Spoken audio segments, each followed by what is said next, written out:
In the Episcopal lectionary for the last couple of weeks, the epistle reading has been from 1 Corinthians, the 12th chapter, in which the Apostle Paul talks about different parts of the different talents of individuals in the church and compares them to different parts of the body.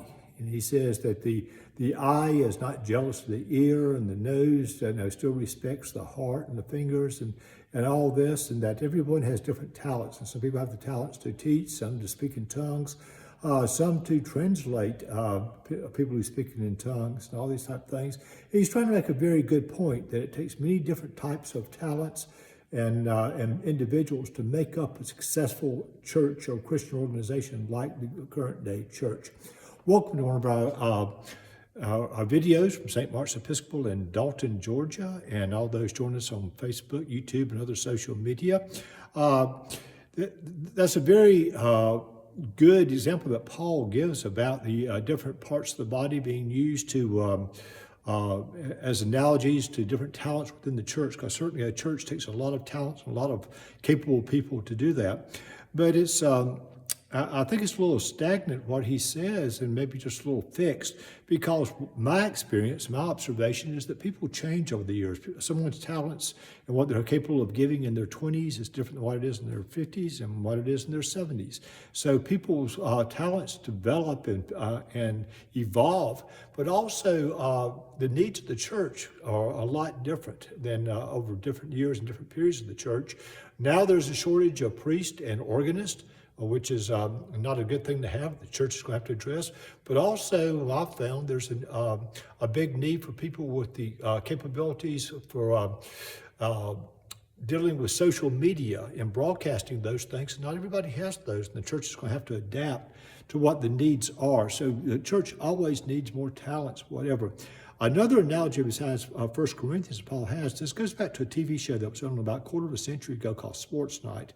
And on one of the episodes, someone gave a story to give as an example of someone who can help, who can help other people that came in there. And he told the story of basically two people, Philo Farnsworth and Cliff Gardner. Philo Farnsworth, if you don't know, was back in the 1920s and 30s, was the inventor of television.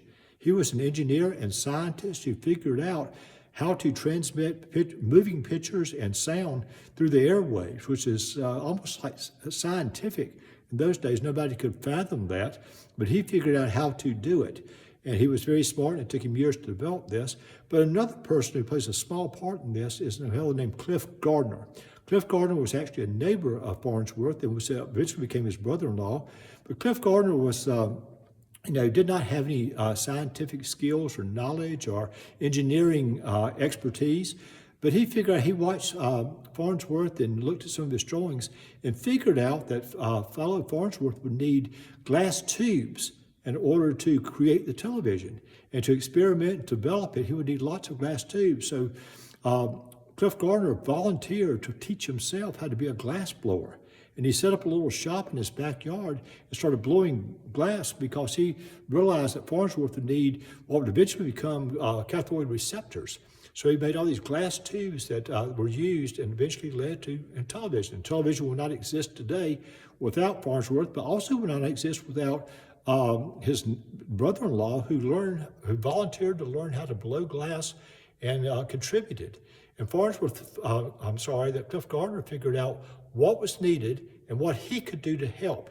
And because he did what he could do to help, the project was successful. Well, the church is much the same way. The church has many, many needs, and doesn't necessarily needs. In 1 Corinthians, it talks about the Holy Spirit providing people with these different talents, and that doesn't always work that way.